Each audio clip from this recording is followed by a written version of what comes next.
Hello, so what we're going to do is just show you a little bit about Logic Pro. We're going to show you how to import some audio, import some video, a few of the basic functions, just so you can start working and start creating some audio for your animation. So let's find Logic, go, Applications, Logic Pro. Let's open this up.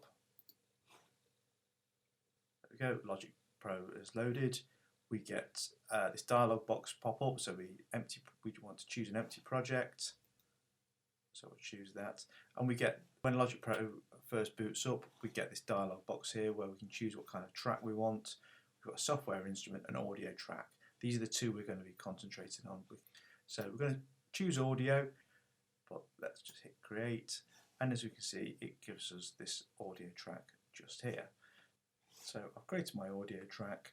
But what I want to do is, because I'm working with audio for film, to make sure I've got the right sample rate, so I'll go File, Project Settings, Audio, and change that to 48.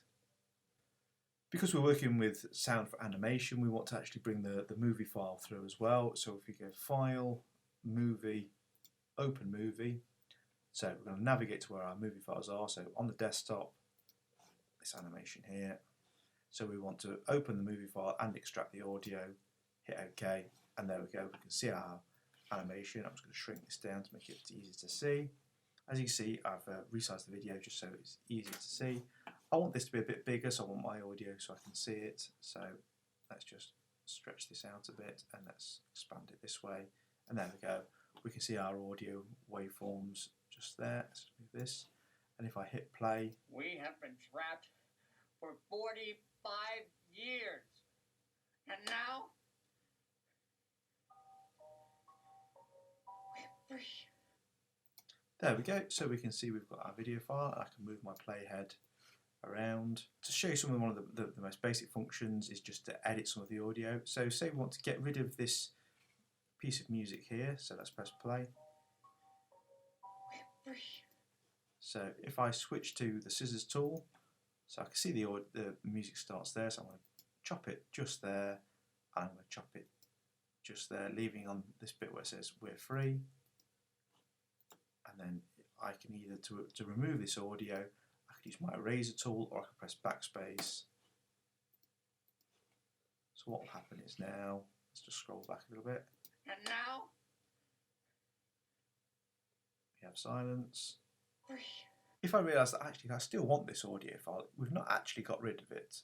So if I just drag this back out, there you go, you can see the audio file is still there. We're free.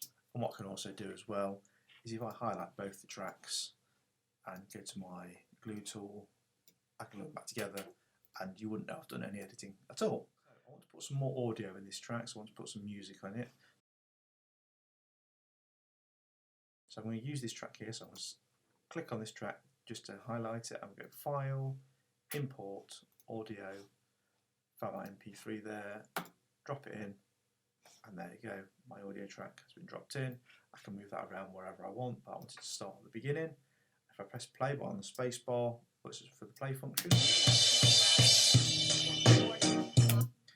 as you can hear, the balance between the two is a little bit off. That will then lead us into sort of looking at mixing. So if I click on this mixer just here, I can see that I've got my two tracks of audio. So I've got my two tracks of audio. If I double click and just rename that music, what I'm going to do is I'll pull this fader down quite low, so this is going to work as backing music. We have been trapped for 45 years. I can mute the dialogue, so I've got a mute function there. So when I press it, it's just music.